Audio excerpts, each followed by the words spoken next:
This is Jim Dingle Guy, Thursday, February 7th, 1985, and I'm interviewing Rod Songer at the Wabash Carnegie Public Library.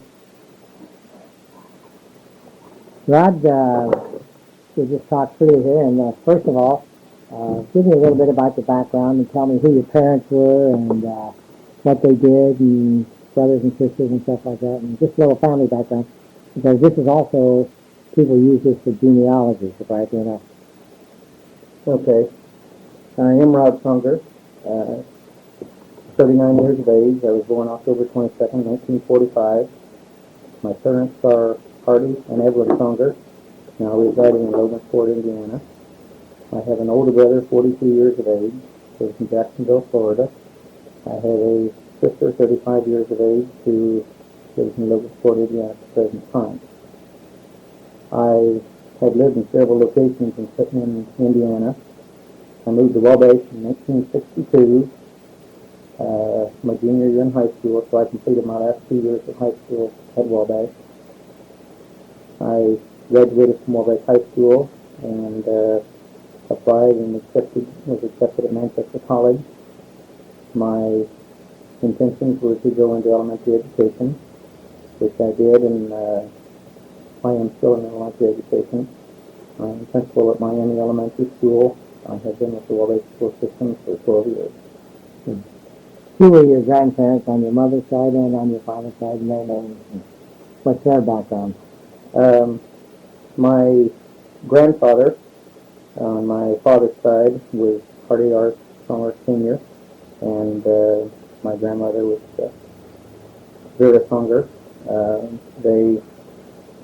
My grandfather was a principal and a high school math teacher all of his life, and my grandmother stayed at home and raised the family. My grandfather, for I would say 35 years at least, was the head scoutmaster at a scout camp during the summer months in Michigan and throughout northern Indiana. And paternal grandparents? On my mother's side was Lester and Leona Culbertson. They're natives of the Thurston area, Thurston, Indiana. They were farmers, and I have, of my grandparents, I have a grandmother. My grandmother on my mother's side is still living. She lives in Warsaw. What happened when you graduated from Manchester College, and what did you do? You might say I took my time going through Manchester College, strictly for finances. My parents were willing to help me out, but I didn't feel that they were in a financial position that they could fit the bill entirely. And so I worked as I went to Manchester College, taking 6 years to complete my bachelor's degree. My junior year in college, I married Diane Prigge from Hamler, Ohio.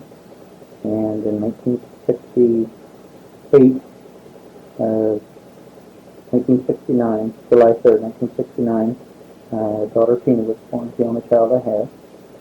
I finished Manchester College in June of 1970, and I received my military papers, my draft papers, in August of 70. I was on a college deferment. So long as I was attending college, I was on a deferment. Immediately upon graduation, though, I went to a 180 status. I went into the military in August of 1970. I was 25 years of age at the time, and my daughter was 13 months old. From that point on, I went to Indianapolis for my physical exam, and I was shipped straight from there to Fort Knox, Kentucky for my basic training. I was home a couple of days. I went straight on to Fort Polk, Louisiana for my advanced infantry training. I was one of the fortunate or unfortunate ones that secured Bravo MOS, 11 Bravo Infantry. I completed my AIT training at Fort Polk, Louisiana. I came home for a short period of time, and my orders were set for Vietnam.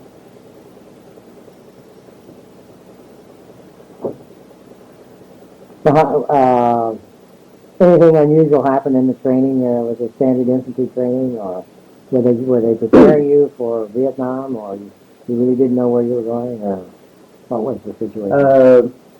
From the word go, we were informed that we were going to be infantry. Naturally, to the military, you take a lot of group testing, and I happened to be in a group that I would say was 96 or 97% college graduate. When we took our test, apparently we had pretty good scores because they brought us back and they asked us all to sign or sign up for an additional period of time. They asked us to apply for officer candidate school, which was an additional 4-year obligation. And at that point in time, I, from my standpoint, felt that I had an obligation to my family and my country, and I was going to go, and I was going to serve in the capacity which they desired me to serve, and I was going to serve the time I was needed, and I did not care at that time to prolong my service. Mm-hmm. Did many take them up on the OCS? Very few. Mm-hmm. Very few. I went through my basic and my AIT I learned to know a lot of the guys, and most of them were college graduate, like I say. I think there were 5 in my barracks and advanced infantry training that were not college graduates. Three of those five men were assigned to the police with the military police, and the other 2 were assigned as cooks.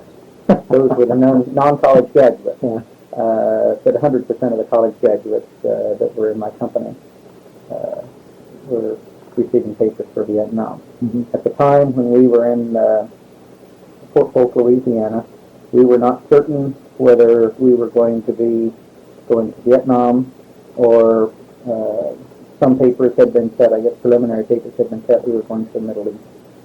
And when we left Vietnam, we were issued desert clothing. And then when we arrived at McCord Air Force Base in the state of Washington, we transferred our clothing over to Vietnam clothing.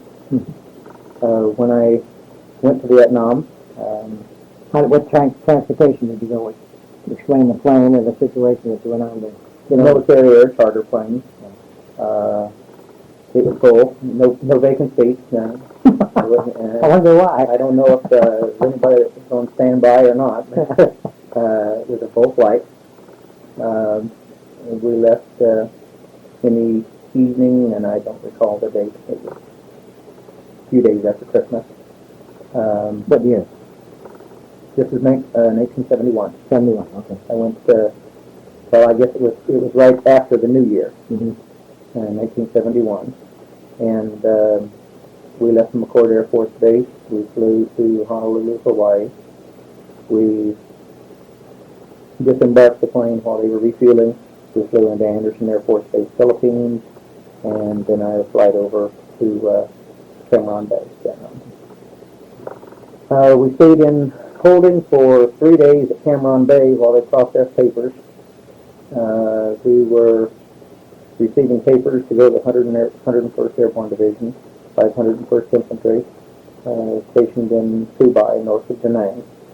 We were going there because the company had been wiped out.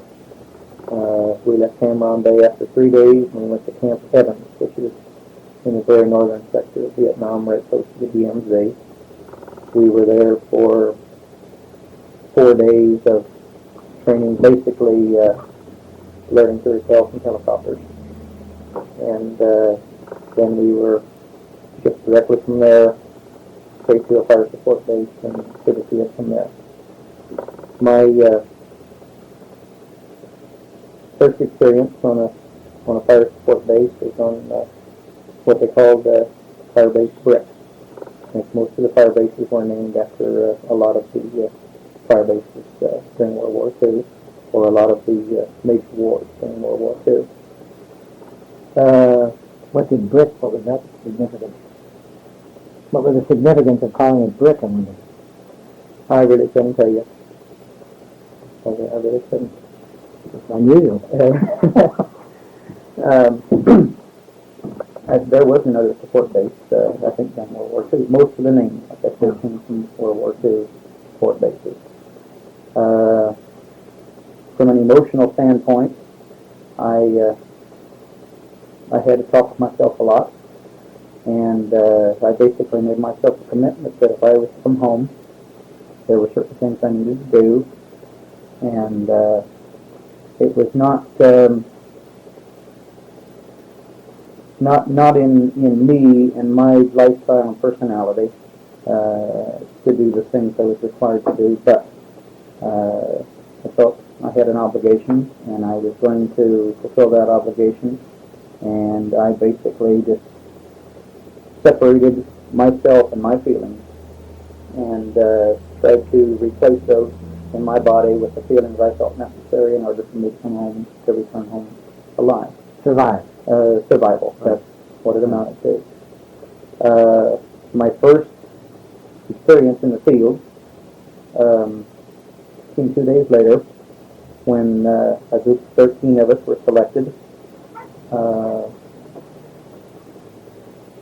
A lot of them were men that had been over there for a number of months. I was one of the 4 new ones in the group of 13 that was to go, and we were to set up security for a radio relay transmission. We had 2 sets of maps. The one set of maps we were supposed to use to indicate our grid and our location. The other set of maps was the maps that we were to use to, in case of emergency, to find ourselves in our terrain. I don't think still till this day it's ever admitted that U.S. forces were in Laos. We went 13 miles into Laos and we set up a radio relay transmission, and we stayed there for 13 days. And that was rather shaky. 13 men, 13 days, 13 miles in. Yeah. And I made it a point. I've always been a teacher, but there's nothing wrong with learning either. And I basically watched the men that had been there for a number of months. I watched their ways and I watched their styles, and I felt that was very important to ensure myself coming back home. At the end of 13 days, we were lifted and went back on to fire support base Brick again. Probably the happiest day in my 362 days in Vietnam was when I got off of the helicopter after we'd been out there for 13 days. I heard a voice that sounded very familiar, and I turned around and I hollered at the gentleman, and it happened to be Barry Curliss, Robert Curliss's son from the Flight Institute. And I won't indicate how I greeted him, but I basically said, "How the hell are you?" And then I realized he was an officer, so I saluted him as was proper. And I got to see Barry a number of times, various times when I was on the base. And that was probably one of the high points, the exciting points in my life in Vietnam. Our second venture from a fire support base took us for 113 days before we came back onto a fire support base. Basically, we were in the mountainous region in the northern sector. We traveled not long distances always. Some days we would travel 50 yards, and other days we would travel for the whole day. We did get lifted a number of times and dropped into various areas where there was action, or where there was a downed helicopter, or where there were men that were downed, and we moved into a secure zone. I was in a squad of 9 men. Our platoon contained 27 men. We had 3 groups of 9. Basically, my squad worked separate from the platoon. We were near, within 150, 200 yards usually, but very seldom did we ever stay directly with the platoon. We basically did a lot of, in the early months in Vietnam, we did a lot of security for down helicopters. We did both security for large ammunition rounds, some cannons, 8-inch cannon rounds that did not detonate. Mm-hmm. And those they did not like to leave out, so they would drop us into an area and we would find them and detonate them, so they would not be recovered in the contents of the explosives they used for the enemy. That was basically what we had done the first several months. 3 months after, directly after the 133 days, we came back onto a fire support base called Bastogne. And we were supposed to be coming in that evening, change ammunition and change clothing, and get ready to go out the next morning. And the next morning, one of the guys came around and said that I needed to go up to the officers' quarters because our first sergeant was up there and wanted to talk with me. I went up, and he asked me a few simple questions, if I knew how to type, if I knew any type of bookwork. And then he asked me a very direct question, so I'd like to be company clerk. And I think probably a lot of my buddies that I was with were more excited than what I was. And I talked with them a little bit, and they were quite excited for me. They wanted me to go in, and they said, that's your chance, and you're a fool if you don't take it. But I had reservations. You get used to being with a group of people, and you know who's with you. You know that you can go to sleep and you can trust them. And it's a matter of looking after each other. And I felt that I had a very good group, and part of me said that if I did go in, I would be the banding group that I thought a lot of. I want to say thought a lot of, but I learned a lesson. You don't become very attached from the standpoint that they can be gone in the next minute. And I guess that you learn to be with somebody, but you learn to live alone. I did go in as company clerk, and I don't recall just exactly how long a period of time I was company clerk. I was not my heart was not with it.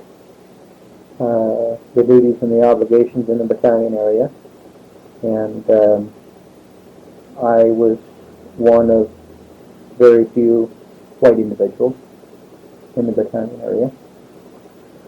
And I suppose it was 2 months. I went down to the weapons supply, and I threw out an issue of my infantry gear once again, stored it under my bunk, talked to the first sergeant, and told him I was not happy and I desired to go back to the field. And he had indicated that he would go out and try to find someone else to take my place, but it would probably take a while.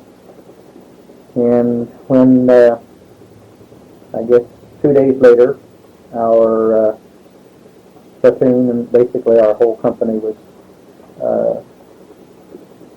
torn apart. They came on to an LZ. We were pushed in or put into an area that we knew was hot because we had been there. That's the area that we had come from in the first 33 days. We knew it was a hot area and there was a lot of activity. And we had pulled out of the zone, and then they were putting us back into the zone. We knew that it would be luck if they got in. And they got hit quite hard, and we lost a lot of guys. And at that point in time, the whole company was in the battalion area. We were pulled back. They were pulled back to the battalion area, and at that point in time, I went back to the field with them.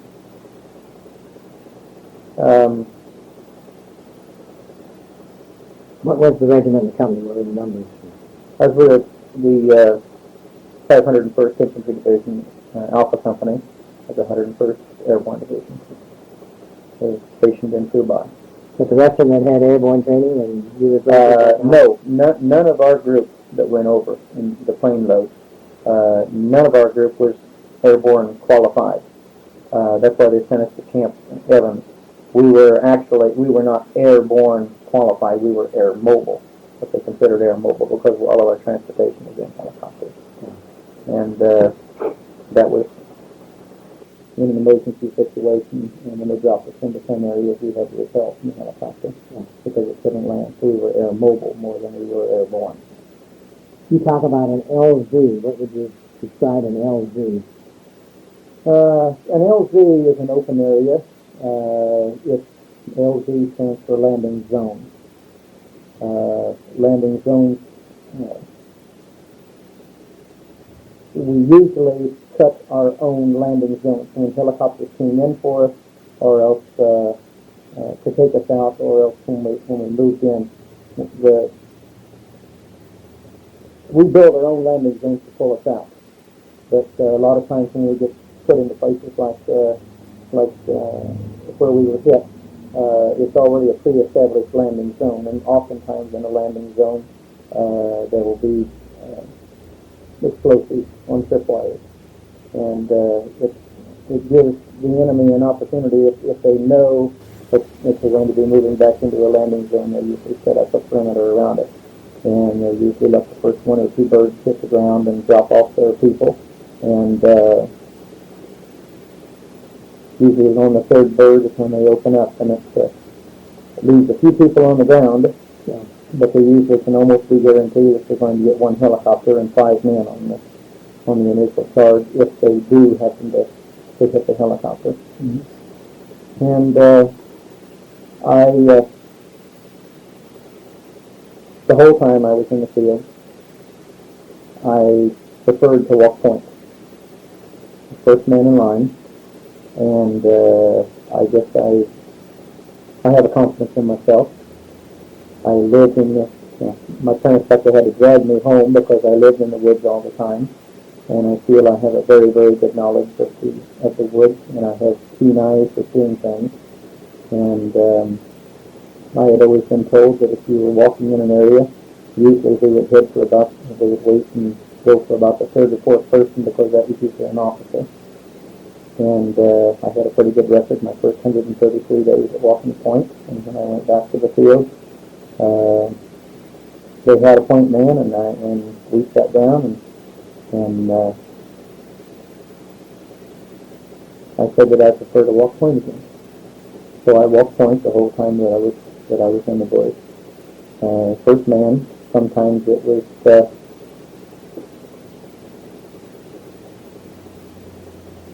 comfortable.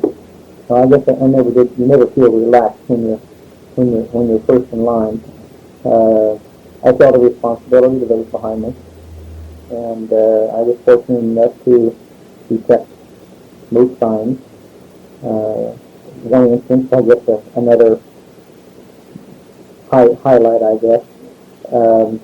We were moving in an area, and third man back gave out a big yelp which set us all to the ground, and I turned around, and he had stepped on a python, stepped right across the path where I had just walked. And whether the python was there when I stepped across, or whether he had moved across in between us, I don't know. But I was fortunate in that I managed to detect things before we ever tripped them off. So I walked point the entire time that I was in the field. You're talking to your granddaughter or grandson 50 years from now. Describe a fire base for us. A fire base, basically, was a high point, and I was in the northern sector, and it was mountainous. I say mountainous, probably 1,200 feet is the highest of the mountains. It was beautiful, even though it was war-torn and a lot of bombing damage. It was still beautiful. The fire base basically is one of the higher hills that is bare, that has concertina wire, usually the full length of the hill. Bunkers surrounding the whole fire base. The fire base basically is there because it is artillery support or mortar support for the troops in the field. And whenever we called artillery, we would say, all depending on what sector we were in. We called a lot of artillery from the naval gunships in the Gulf of Tonkin. We did call a number of bombing missions that came out of Airborne, Thailand, and I think I don't know how to pronounce it. Udapol? Okay. And I guess we're wide open out there, you know. Okay. We did call in a number of bombing missions, but that was, when you're doing that, it takes a little bit of time for the planes to get there. So usually our artillery support comes from Did this usually, the fire base usually be a battalion or a company or? You would have a radio group, a radio relay group on the base, and you would have your artillery group, and naturally your mess hall. Not a whole company. It would probably be, I would say it would be manned by 25 to 30. It's infantry personnel at all times in securing the perimeter. What they would do is bringing into a fire support base, they would rotate your squad or your platoon and give them a day out of the field and take them to the fire base. Myself, as far as my squad was concerned, and as far as our platoon was concerned, we preferred the field to the fire base. It was what we knew and what we felt. And if we had an opportunity, if they called and said, we'll bring you to the fire base for a couple, 3 days, usually it was just as easy for us to stay in the field. You'd stay in the field in what strength usually? Platoon? Squad? Platoon strength. Yeah. And what were you getting for support as far as supplies and so forth? Just what you carried in? What we carried in, we would receive logs every 3 to 5 days, weather permitting. There were some days that, on one instance, we were during the monsoon season. We were 14 days without a log. Log is your supplies. Mostly food. Yeah. They helicopter that into? Yes, they would helicopter that in, and we would put our supplies and replenish supplies and ammunition if we needed it. That would be basically on every 3 to 5 days.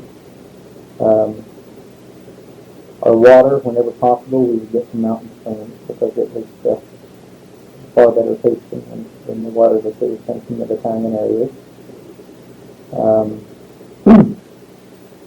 We carried in our rucksacks, like I say, enough food usually to run 3 or 5 days, and if we had to stretch it to 10 days,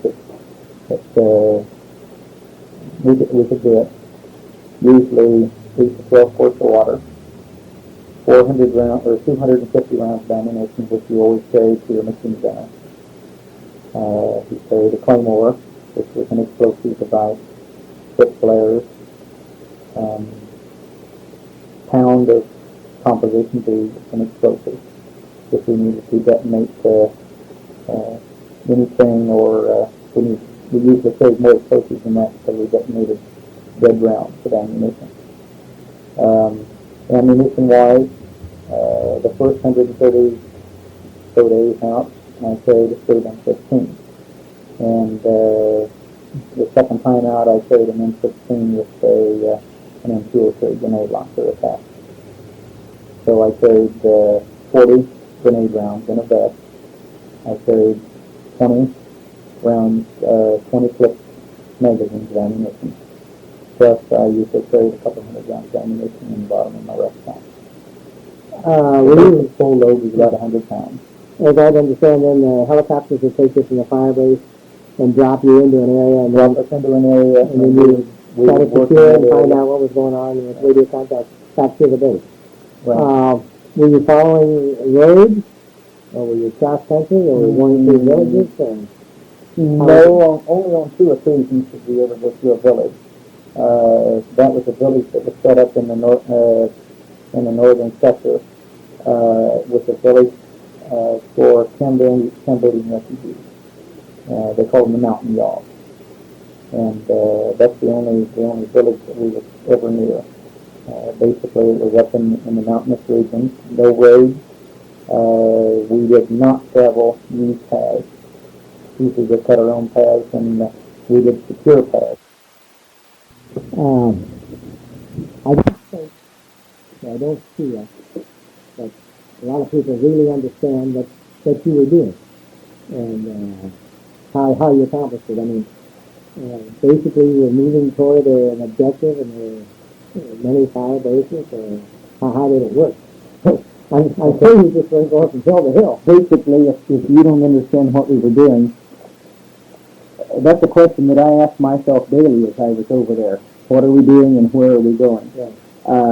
We moved, I think, during the year, we moved a lot, and it was to more or less as a surveillance to make sure that there wasn't any large buildup in that sector. My sore point, I guess, with the war itself, it was just what I'd label as a Pentagon war, because we would call in activity, we would call in extremely heavy movement, very little contact the first 6 to 7 months that I was in Vietnam, very little contact. In the latter months, we were noticing an extreme buildup, and we would radio back and indicate that we had come across groups of maybe 75 to 100 men. And whenever we would make these callbacks, we would, in a short period of time, receive a call from commanding headquarters stating the Pentagon says there is no enemy activity in the area.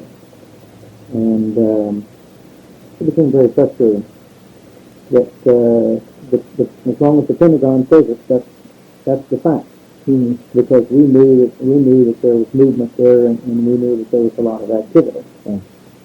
So the latter months that we were there, we did start making a lot of contact.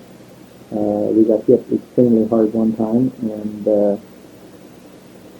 I always, being walking point, I always flew first bird, and first bird came in, and as the second bird came into a hot LZ, they blew it out of the air. And there were 5 of us on the ground, and we basically were surrounded in the area, and a lot of activity, and you just, your mind goes when you make contact, and I can't really say what goes through your mind. I know I cussed a lot, because I know I never shut my mouth whenever we made heavy contact. I was always yelling, and I would say probably that I was yelling with Kennedy. I'm not that kind of person, but the adrenaline, so was the adrenaline and the fright. Usually when you make heavy contact of that nature, you wet your pants. Now I'm not ashamed of it, because I almost every day in the squad, if you turn around and look, that was a normal thing. The adrenaline and the shock of it itself. If you hadn't been to the bathroom, you don't even think about it. When the helicopter went down, the next mortar round, they had it pretty well pegged. And the second mortar round took 3 out of the 5 of us. And although we went probably 6 to 8 feet away from each other, one of the men, being repeat winners, received a direct hit right on the helmet, and it took 3 of the 5 guys. And we knew that there would not be any more helicopters coming in. and we had a choice to make, and That's two of your rifles. two of us Yeah. were all that was on the ground at that time. And we knew that we were basically surrounded. We picked an area, so we headed for it, and we just basically opened fire and ran for that area. We broke the perimeter. I don't suppose we went more than 50 yards, and found the thickest reach that I could possibly find, and I fell in it. And I knew that they would come after us. It would just be a matter of time until they could revamp. And I knew that my friend was safe, and we lived in the bush right smack in the center of their group for 3 days. And I didn't... Where was he? Well, how far away was he? Probably 10 feet from there. But you could see him? I knew where he was at. Yes, I could see him because I was trying to go in. And activity walking all around us. And they knew, I think, the first day or so, they scoped everything, and we laid. I was afraid to sleep night because I snore. And we were basically in their camp. They tried to send helicopters in 2 or 3 other times, and they received heavy fire for the pistol bombing missions in, and they practically blew away a whole hill. But Their bombers? our bombers. Your bombers. Our B-52s came in, and they just basically blew the whole hill away. But yet, What is the hill that you're at? we're at the base of the hill, Okay. and they basically just blew the hill away. But yet, every time they would try to land a helicopter, they would receive heavy fire. And so they finally dropped the South Vietnamese Arvin group in, along with the Charlie Company of the 101st, or 501st, and they came in and took us up that way. But 3 unpleasant days. We continued for the last month and a half that we were in Vietnam. We continued making heavy contact, and it got to the point where we would make contact 2 and 3 times a day. And we could not go anywhere but what we didn't need to. We didn't see a lot of groups either close by or off in the distance. So we knew there was a very, very heavy concentration. And the day that they told us they were going to bring us out, they brought out us guys that were ready to go home. And they also brought out the other younger ones too. They pulled us all out of the field at the same time and moved them back home to a fire base. And 2 weeks after I was home, all the fire bases in the northern sector were overrun. Overrun. And the whole northern sector was taken. That was the first section. That was in the early part of 72. But I hadn't been home 2 weeks. So I knew there was a heavy concentration building up. What town is this near? This is to the north and the east of Subang, about 45 miles north of the main, and probably 13 to 15 miles in from the Gulf side. And how far south are you from the line? From the DMZ, when we worked the northern area, we were about 2 miles south of the line. But normally working straight out of Subang, which is just south of Way, we normally work the pit over by Samoa, not too far from there. We worked down in the little boot right in here. So we were probably 20 miles from the DMZ at that time. So then you knew, and they were ignoring all the advice that you were sending back, and the thing was building up, and it was going to get hotter, and they were going to take you off. So The frustrating part was if we were making all the contacts and informing them, and the only thing we would get back is that they indicated that there was no movement in that area, no movement detected by their sensor devices, and we knew better, and that's very frustrating when you know and you see and you make contact all the time, and then someone speaks to you that it's not quite the situation, and I don't know how to explain to the people that we lost, but in the time, other than the one time that there were 5 of us on the chopper, and 3 of them didn't make it. The squad stayed intact the whole time, and I guess I can be thankful for that, whether it was the fact that we were all of an older age, or I don't know really what to attribute it to. But I think we all knew that we had to look out for each other, and we had a job to do, and we did our job. I'm not sure that I knew exactly what our job was, but we did what we were ordered to do. What was the general terrain like the area that you were operating? The area that I was operating in was mountainous area. A lot of times when they would fly us in on helicopters, we would be above the clouds. The clouds would be below, and they weren't big mountains. 1,200 feet maybe would be about the largest. So it was quite rugged. A lot of rocky terrain. A lot of bombing had been done in that area, and Agent Orange had been spread throughout the whole sector. So your big trees were dead, still standing but dead, and had a very, very dense undergrowth, bamboo and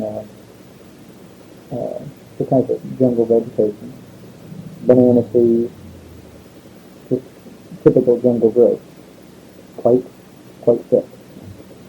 So you didn't have to.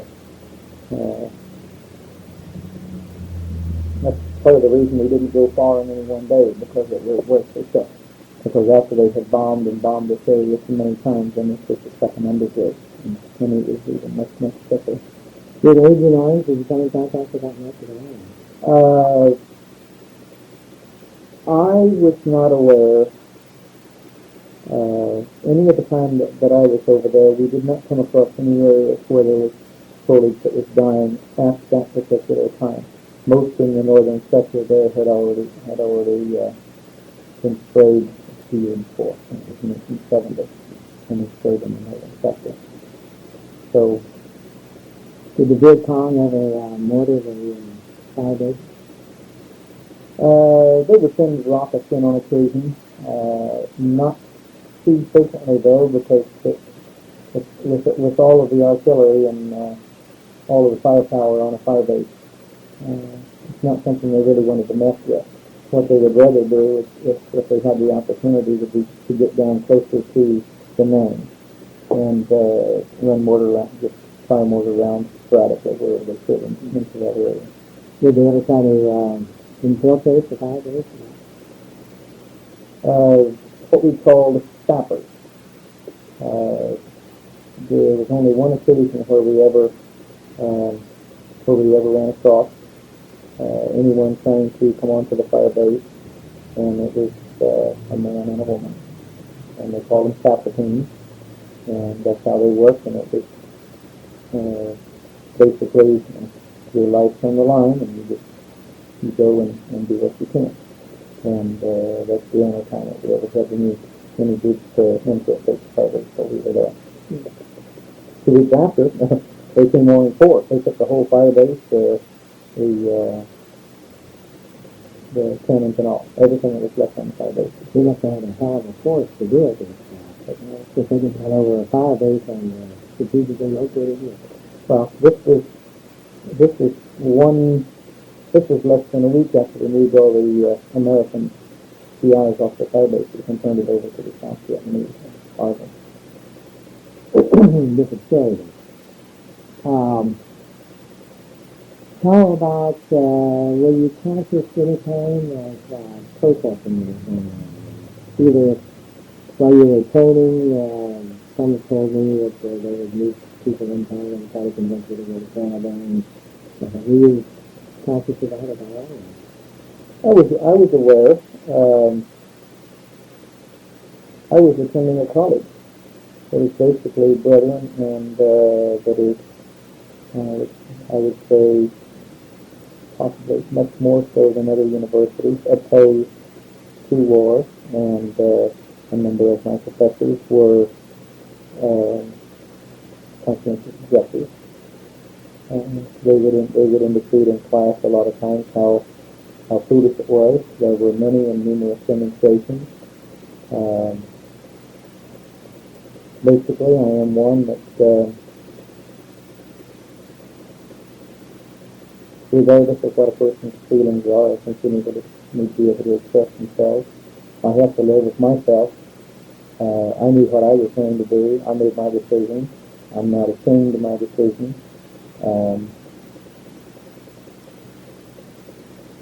I fulfilled my obligation. That's my obligation from my moral standpoint. I fulfilled my obligation.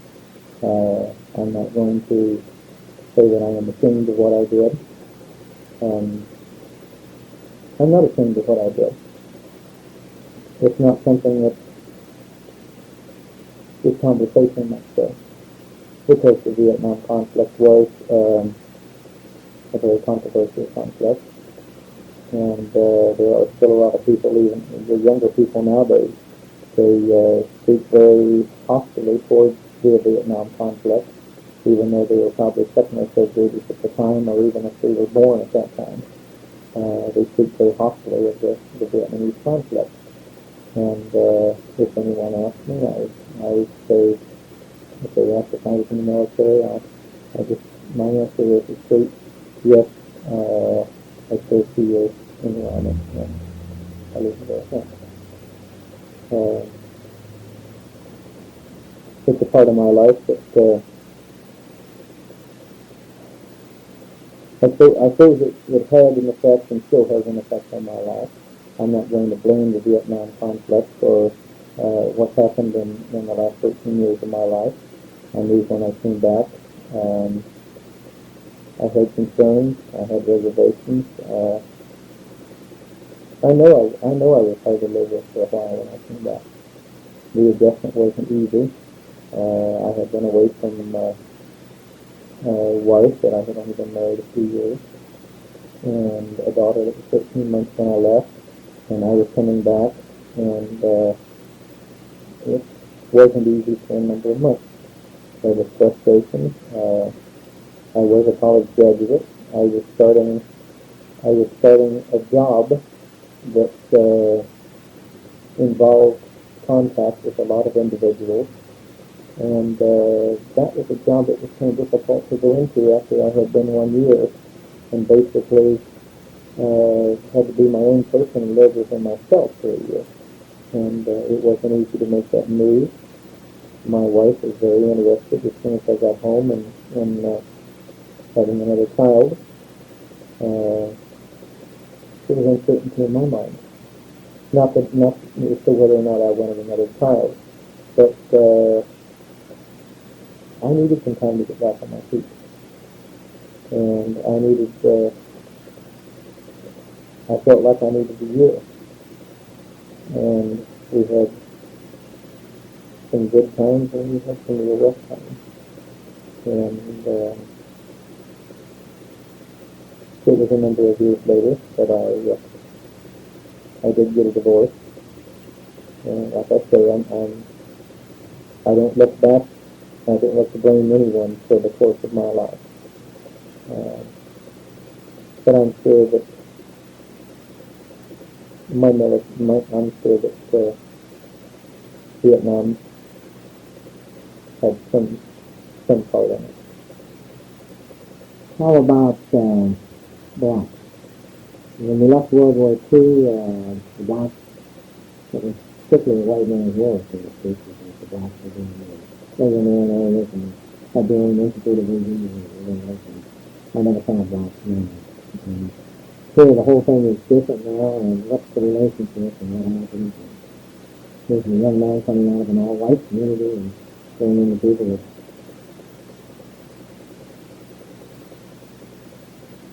it's tougher. That's an area that would be really difficult for me to get into, Chris. Mm-hmm. I had grown up around blacks. When I participated in athletics, I participated with and against blacks. and I saw blacks in a light that I didn't have a feeling of prejudice.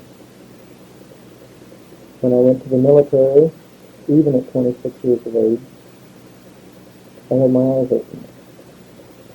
And I had one very good friend that was black, that was in the, that did work in the field with us. But he was one of very, very few blacks that could work in the field. They basically were battalion area, basically fire base, very much a group that stuck together, and it was the high blow and the high blood, and the very, very lengthy and ornate handshake. They would not hesitate to tell you one breath that it wasn't their war, and that they wanted no part of it, and if they weren't going to do anything. And I had one, which was this good friend of mine, that indicated to me, as I have had heard many, many indicate, their war would be the war between the blacks and the whites. And I did have an instance when I was in Vietnam. I was not injured in battle.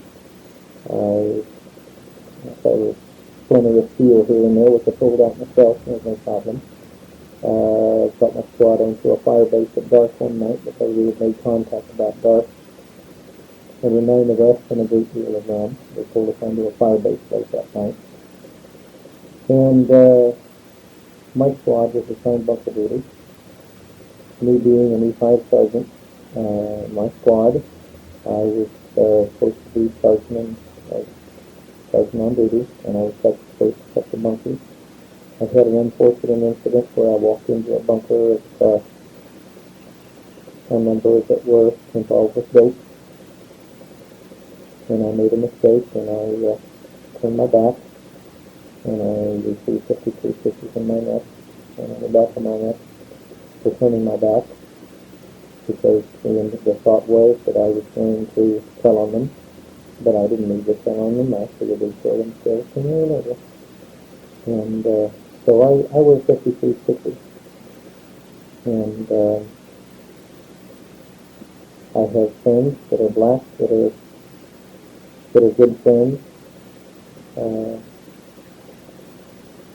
But I have a feeling, I have a prejudice towards groups of black, not as individuals, as groups. Did you feel that if you got into a tough spot that you could all pull together? Or? No. No. One day our company commander and our first sergeant decided that enough was enough.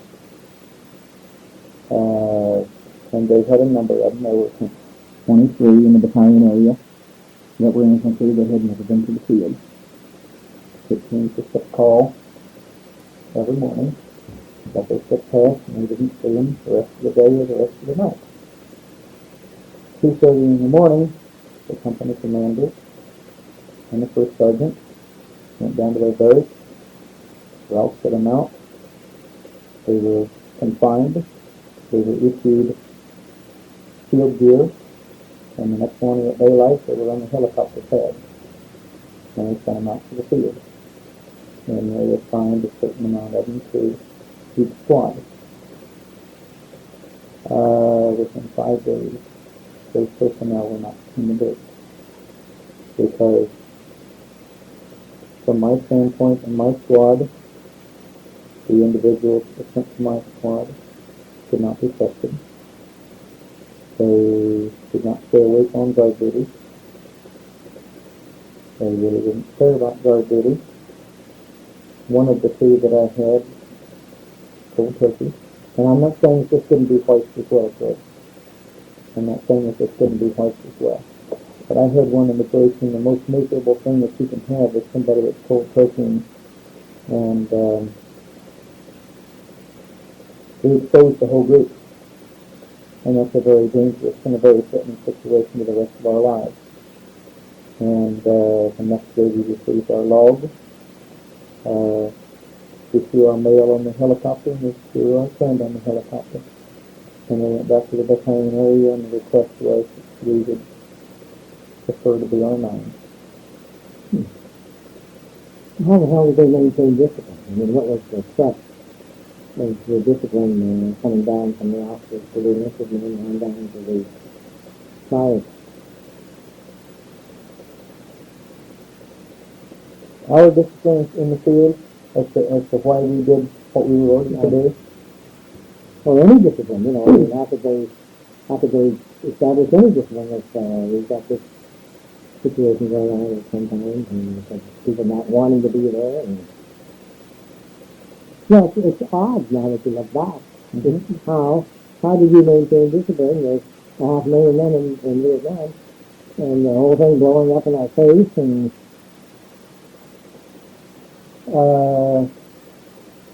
discipline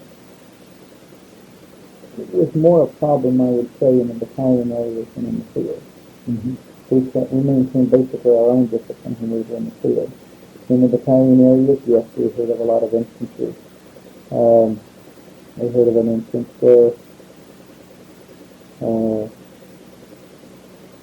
individual wanted to play basketball, and he thought because of his color he could play basketball, he could just walk on and they had to stop their game and start over because he wanted to play. And they told the individual he would have to wait.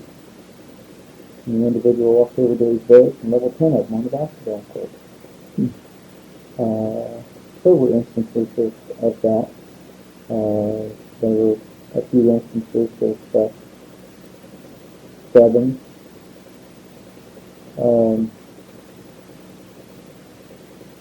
But I really couldn't tell you all. I mean, I just outside of a few instances that I had heard of, and I had the one that I had witnessed, or the one that I had felt.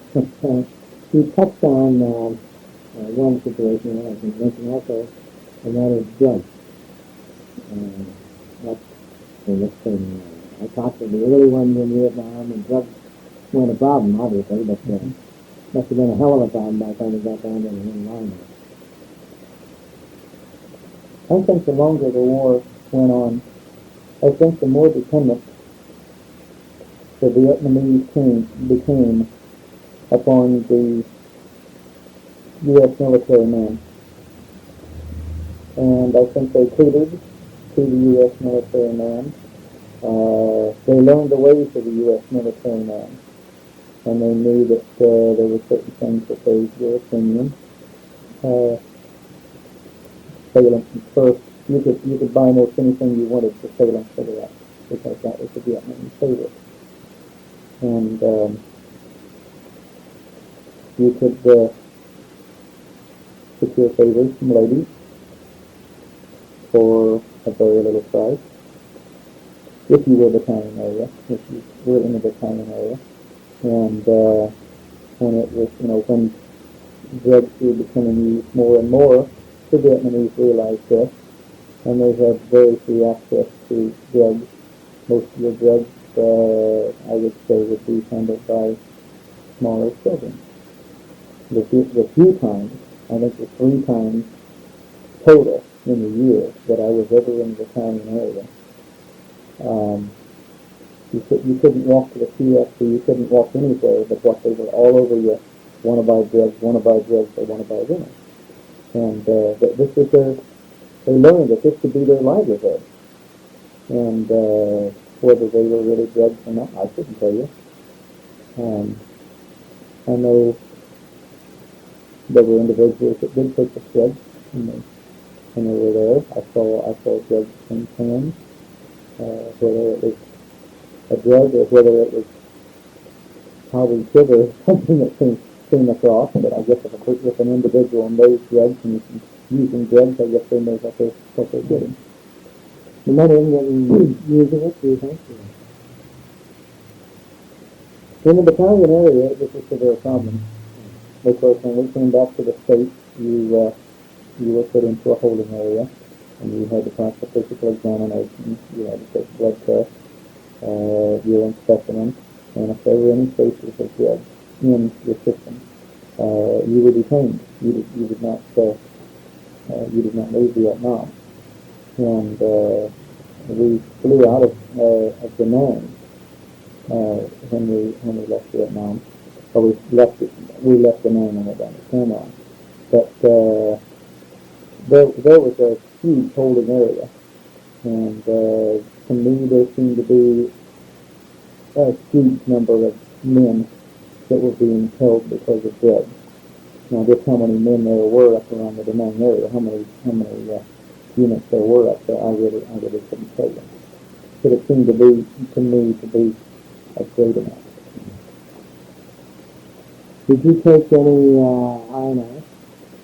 I took an R&R the 7th month I was in country. This seemed to be a turning point. Up until the 7th month, our contract was very slight. I did take an R&R. I went to Hawaii and met my wife in Hawaii for a 5-day. Well, with the time change, I guess I lost a day.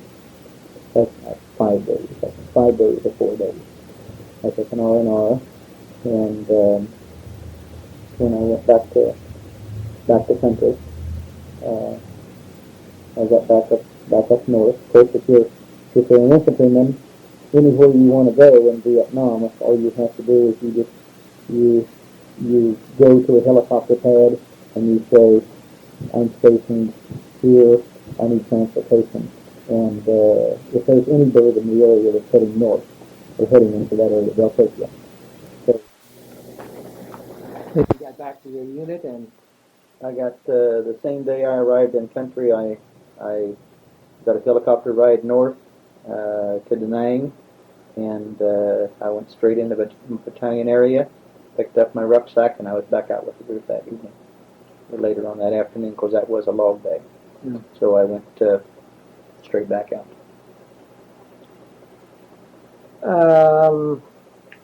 have you read much about the Vietnam War since you've been back? No, Any reason? There's some darn good books written. I'm sure there are. I can't really give a reason. I have a photo album at home too, which after you called me the other night, I dug up for the second time in 13 years. Uh-huh. And I didn't take gruesome pictures. I took pictures. Like I say, Vietnam is a beautiful country.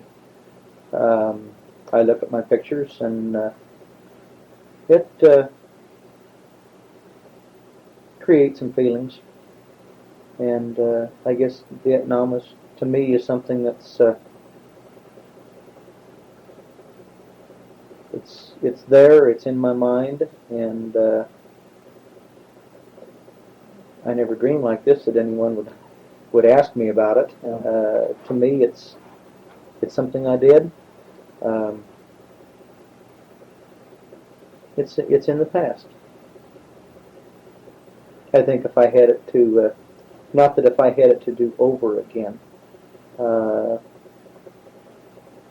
if there was another war as controversial as Vietnam, and being in 11 Bravo, 11B40 Infantry, sergeant status, I was eligible for A6, but I needed another month in Vietnam in order to get it, and I didn't get it. But if for any reason I was called back into service, would have no reservations whatsoever, George. If it was, in my mind, a war with a reason, and if it was protecting my home and my country and my fellow man, I wouldn't hesitate a minute. A controversial war of that nature, and the whole year that I was over there, and not really knowing what the hell they wanted me to do, except what they told me to do, I would have to give serious thought. I never thought of myself as a deserter, but I'm a firm believer that people do things for a reason, and you need to have a reason to do something. And I don't suppose I was any more than one of 300,000 men. But if you'd asked them the reason they were there, they could tell you, other than the fact that they served their country and thought it was their obligation. Have you had any desire, or have you seen the monument in Washington, D.C.? No, I have not. I have thought about it at times, and I've seen it on television, and I cried. And I don't think I'd want to see it. I know a lot of the kids here have been down there and been on tours, and it's quite a moving experience, as you well know, to see. It's moving. I agree with you. And I'm removed from that 30 years, and it's moving for me, and particularly at the dedication and so forth that they went through.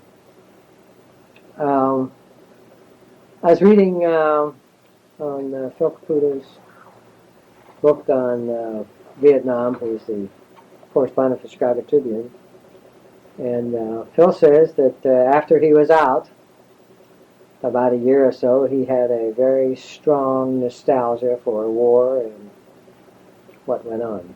Did you experience this also?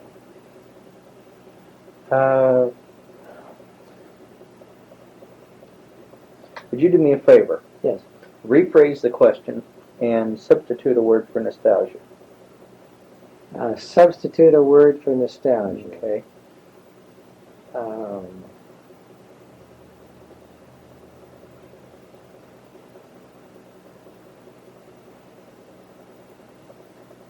Feeling? No, feeling. You have a good synonym?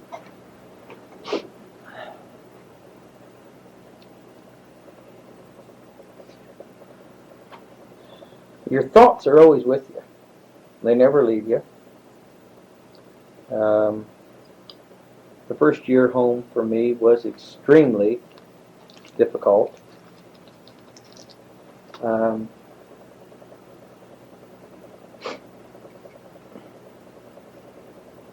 I very seldom ever talk about it. I don't suppose I've ever spent probably 5 minutes. I've never even spoken with my parents about it, or my wife.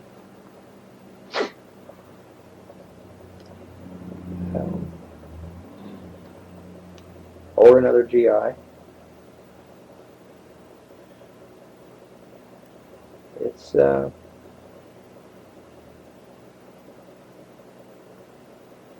guess something to keep to yourself. Is that a nostalgia? Well, that's as good an explanation as I get from anyone on the whole thing. Okay. Obviously, not active in any veterans organizations. Don't care to be. This wasn't your thing. What was the reason? Didn't feel welcome, or? No, I do not belong to any veterans organizations.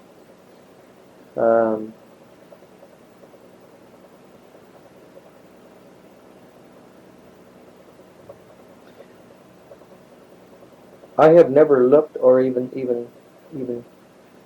felt that I wanted to be considered a war hero.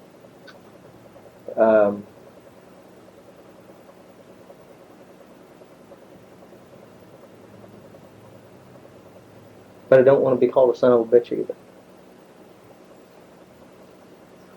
And I guess that's probably why it's not talked about. It's not a popular situation. And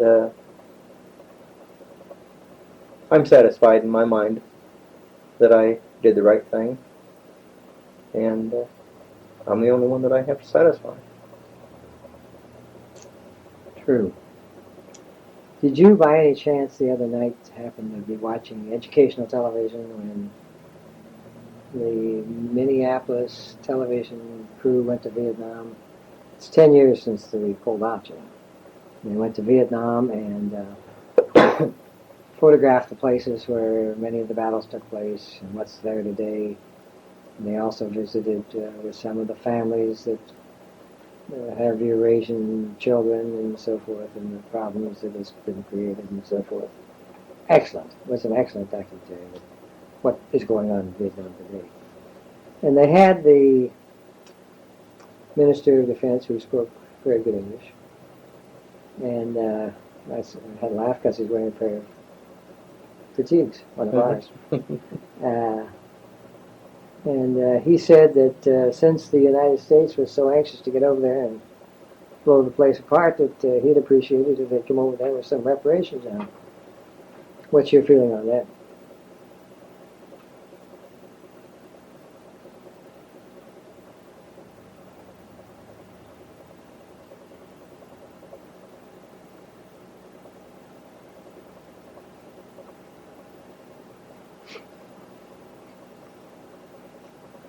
I've never been one to want something for nothing. I wasn't raised that way. If you want something, you work for it. And when you have earned enough, you purchase it. I feel that at the present time,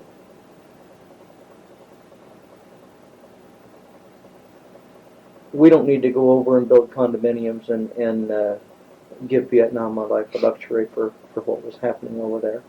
If you look back, okay, we pulled out 10 years, but how long were they in conflict before we arrived? And if I'm not mistaken, it was somewhere around 1944. It was even before World War II was over. I think the French were the first group there. So, you know, it's been an embattled country. I think they could really go back to the 9th century, I think, is when it started. It has. I don't feel an obligation to go over there and rebuild things. I feel that they had it pretty easy when the American GI was there. Probably more than they had seen, and I think probably they were spoiled because they were used to an easy lifestyle, and now that there's not somebody there to give them the easy things, they're wanting something now. I feel no obligation. I think that we've pretty well covered everything. Is there anything that you would like to wrap it up with as to your interest or your feelings? Obviously, you feel very strong about it. I noticed in the paper today that the Khmer Rouge is still active, chasing somebody over there. And, it's the same old situation, I'm sure. It always has been, probably always will. Did you have anything that you would like to wrap this up with?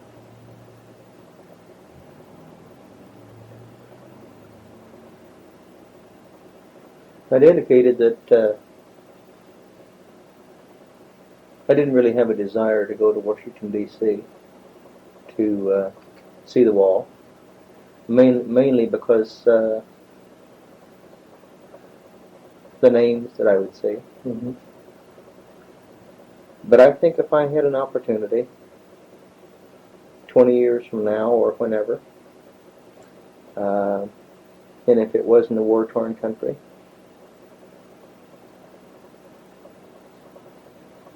I think I would like to go back and see the area. See what happened. Mm-hmm. See if the trees grew back. Yeah. Mm-hmm. It looked beautiful. It really did. And the black market is still flourishing with the cigarettes and the radios. And I don't know where they're coming from, but obviously coming from someplace. But the black market, they showed pictures and it's still flourishing. So you'd like to go back and see Vietnam once more? Mm-hmm. Yeah, I'm sure it's beautiful. Well, if we have no further, I think I'll conclude the interview and thank you for a good interview. I enjoyed it as much as I hope you enjoyed doing it. Thank you. And we'll get this typed and fired off to you and back and make it part of the archives of Wabash County where it belongs. Okay, thank you.